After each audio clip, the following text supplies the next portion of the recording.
Hello दोस्तों, welcome back to the 5 minute stock trading course. तो आज हम लोग बात करने वाले हैं ट्रेंड के बारे में और उसे हम चार्ट पर देखेंगे कि किस तरह से हम ट्रेंड को चार्ट पर बना सकते हैं, किस तरह से हम ट्रेंड को आइडेंटिफाई कर सकते हैं, उसे चार्ट में ढूंढ सकते हैं और उसके हिसाब से हम कैसे मार्केट स्ट्रक्चर को बना सकते हैं। तो ट्रेंड को ढूंढना बहुत ही ज़्यादा आसान होता है। मैंने यहाँ पर एक स्टॉक ओपन किया है। ट्रेंड के लिए आपको बेसिकली लेफ्ट टू राइट देखना होता है और उससे आपको आइडिया लग जाता है कि ओवरऑल स्टॉक क्या कर रहा है। तो ट्रेंड के बारे में हमने बात की थी कि ट्रेंड जो है वो आपको जनरल डायरेक्शन बताता है स्टॉक के बारे में। General direction. तो अगर आप यहाँ पर लेफ्ट से राइट की तरफ देखेंगे तो स्टॉक क्या कर रहा है। ऑब्वियस सी बात होगी, आप ऐसा बोलेंगे कि स्टॉक जो है वो यहाँ नीचे से ऊपर की तरफ को जा रहा है। तो नीचे से ऊपर की तरफ को जा रहा है यानी कि ऐसा वाला स्टॉक अप ट्रेंड में हो सकता है। ऐसा वाला जो स्टॉक है वो अप ट्रेंड में हो सकता है। तो क्या ये वाला स्टॉक अप ट्रेंड में है? अब काफी सिंपली अगर आप देखेंगे, आप लोज और हाइज को देखेंगे तो आप कह सकते हैं ऑब्वियसली ये अप ट्रेंड में है, क्योंकि ये एक हायर हाइज और हायर लोज वाला स्ट्रक्चर बनाता जा रहा है। तो अगर आपको क्लियर नहीं है तो हम क्या करते हैं, यहाँ पर मार्क कर लेते हैं। उसके लिए आप यहाँ जा सकते हैं पाथ्स में और यहाँ से आप चार्ट का पाथ बनाना शुरू कर सकते हैं। तो सबसे पहले आप देखेंगे यहाँ पर एक लो बना था। इस लो के बाद स्टॉक ने यहाँ पर एक हाई बनाया है। उसके बाद स्टॉक ने एक लो बनाया है। फिर स्टॉक ने एक और हाई बनाया है, यहाँ पर लो बनाया है। इस तरह से हम हाईज और लोज को मार्क करते रहेंगे। देखिए, एक अगला वैलिड हाई कब बनेगा? वैलिड हाई तब बनेगा जब पिछला हाई ब्रेक हो जाएगा। तो पिछला हाई ब्रेक हो गया है यहाँ पर, तो यहाँ पर आप अगला हाई बना सकते हैं। उसके बाद अगला लो बना सकते हैं। फिर ये वाला हाई ब्रेक हो गया है तो ये अगला हायर हाई बन गया है, ये हायर लो बन गया है, ये हायर हाई बन गया है, हायर लो बन गया है। इस तरह से ये जो ट्रेंड है, अप ट्रेंड, ये चलता जा रहा है। तो इसमें अगर आप ध्यान देंगे, यहाँ पर सबसे पहला एक लो है। इस लो के बाद यहाँ पर बना है एक हाई, यहाँ पर बना है एक हाई। उसके बाद आप देखिए अगला लो और अगले हाई, इन सब चीज़ों को अगर आप देखते जाएंगे, ये लो पिछले लो से ऊपर है, ये लो पिछले लो से ऊपर है, ये लो पिछले लो से ऊपर है, यानी कि एक हायर हाई और हायर लो वाला पैटर्न बनता जा रहा है। तो इसको हम हायर हाई और हायर लो से मार्क कर देंगे। तो इस तरह से आप मार्केट स्ट्रक्चर बना सकते हैं और आप ये कह सकते हैं कि ये वाला स्टॉक क्लियरली एक ट्रेंड में है। लेकिन ट्रेंड को समझने के लिए हमने बिल्कुल बेसिक चीज की थी, हमने लेफ्ट से राइट की तरफ को देखा था। अब देखिए, क्या ये स्टॉक हमेशा से अप ट्रेंड में था? तो ऐसा नहीं है।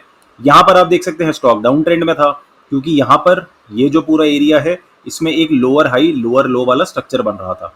और इसको अगर आप लेफ्ट टू राइट देखेंगे तो स्टॉक ऊपर से नीचे की डायरेक्शन में आया है, यानी कि यहाँ पर स्टॉक डाउन ट्रेंड में था, उसके बाद स्टॉक अप ट्रेंड में हो गया है।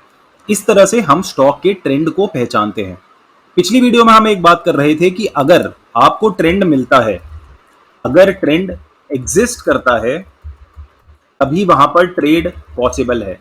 यानी कि अगर ट्रेंड होगा, उसी वाले केस में आप ट्रेड करने के बारे में सोच सकते हैं। क्योंकि यहां पर अब सोचिए, आप आगे क्या सोचेंगे कि ये स्टॉक आगे कैसे बिहेव करेगा। आगे हमें पता है कि एक लो लगाने के बाद जो लो पिछले लो से ऊपर होगा, स्टॉक एक नए हाई की तरफ जाने की कोशिश करेगा, क्योंकि ये पिछले इतने समय से यही करता हुआ आ रहा है, ये इसका ट्रेंड है। इसीलिए जहां पर ट्रेंड होता है वहां पर आप स्टॉक के बिहेवियर को समझ सकते हैं। और जब आप बिहेवियर को समझ सकते हैं, उसी के बेसिस पे आप कुछ फोरकास्ट कर सकते हैं, उसी के बेसिस में आप आगे सोच सकते हैं कि स्टॉक में क्या हो सकता है। तभी तो हम ट्रेडिंग कर पाएंगे। अब हम चलते हैं एक दूसरे चार्ट में जहां पर किसी भी तरह का ट्रेंड नहीं है। तो अब हम आ गए हैं एक दूसरे चार्ट पर, और अगर मैं आपको इस जगह पर बताऊं तो चलिए आप बोल सकते हैं यहां से लेकर यहां तक जो है स्टॉक ट्रेंड में था।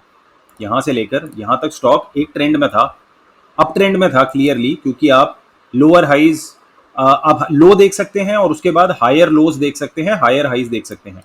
लेकिन अभी हम जिस जगह पर आ गए हैं यहां पर किसी भी तरह का ट्रेंड नहीं है। क्योंकि अगर मैं यहाँ पर पाथ जो है इसका वो बनाऊंगा तो आप देख सकते हैं यहाँ पर एक लो है, यहाँ पर हाई बना है, यहाँ पर लो बना है, यहाँ पर हाई बना है, लो बना है, और स्टॉक इसी तरह से घूमे जा रहा है। किसी भी तरह की क्लियर डायरेक्शन हमें नहीं पता। हमें नहीं पता यहाँ से स्टॉक ऊपर की तरफ जाएगा या यहाँ से स्टॉक नीचे की तरफ जाएगा, क्योंकि कोई भी क्लियर ट्रेंड नहीं है। हम स्टॉक का बिहेवियर एग्जैक्टली नहीं देख सकते हैं। इसीलिए ऐसे वाले स्टॉक्स को आपको अवॉइड करना होता है, क्योंकि यहाँ पर कोई भी ट्रेंड नहीं है। तो इस तरह से हमने समझा कि ट्रेंड क्या होता है, ट्रेंड को आइडेंटिफाई कैसे किया जाता है। अगर ट्रेंड होता है तो वहां पर ट्रेड होता है, अगर ट्रेंड नहीं होता है तो वहां पर ट्रेड नहीं होता है। कुछ लोग शायद मार्केट स्ट्रक्चर बनाने में कंफ्यूज हो रहे होंगे, तो आपको हाइज और लोस पहचानने के लिए जनरली हम बात कर रहे थे डायरेक्शन चेंज जहां पर होती है वहां लॉन्ग विक कैंडलस्टिक होती है। तो आप देख सकते हैं जहां जहां पर, अब इस जगह पर नहीं है, कोई 100% गारंटी नहीं होती है, लेकिन जहां जहां पर हमने डायरेक्शन चेंज देखी है वहां वहां पर हमने बड़ी विक वाली कैंडलस्टिक देखी है। यहां पर आप देख सकते हैं बड़ी विक है, बड़ी विक है, बड़ी विक है, यहां पर नहीं है, यहां पर बड़ी विक है, यहां पर काफी छोटी सी विक है, यहां पर बड़ी विक है, जहां से पोटेंशियल डायरेक्शन चेंज हो सकती है। तो आपको क्या करना होता है, आपको कैंडलस्टिक ऐसी ढूंढनी होती है जिसने लो बनाया है। इसके लेफ्ट वाली कैंडलस्टिक भी इससे ऊपर थी, इससे राइट वाली कैंडलस्टिक भी इससे ऊपर थी। अगर आप इस जगह को ध्यान से देखेंगे तो ये है लोएस्ट पॉइंट। यहां पर ये वाली कैंडलस्टिक भी इससे ऊपर है, राइट वाली कैंडलस्टिक भी इससे ऊपर है। तो इस तरह से आप मार्केट स्ट्रक्चर ड्रॉ करते जाएंगे, क्योंकि यहां पर कोई हायर हाई हायर लो या लोअर हाई लोअर लो किसी भी तरह का स्ट्रक्चर नहीं है, तो यहां पर कोई भी ट्रेंड नहीं है। ट्रेंड नहीं है तो हम ट्रेड ऐसे केस में नहीं लेंगे। तो अब आप सोच रहे होंगे कि शायद इस वाले स्टॉक में तो ट्रेंड नहीं है, तो क्या हम ट्रेड बिल्कुल भी नहीं ले सकते हैं? तो एक चीज जो शायद आपको अभी थोड़ा सा कंफ्यूज कर दे, लेकिन उसको हम अगली वीडियो में समझेंगे, वो होगा जब हम टाइम फ्रेम को चेंज करेंगे।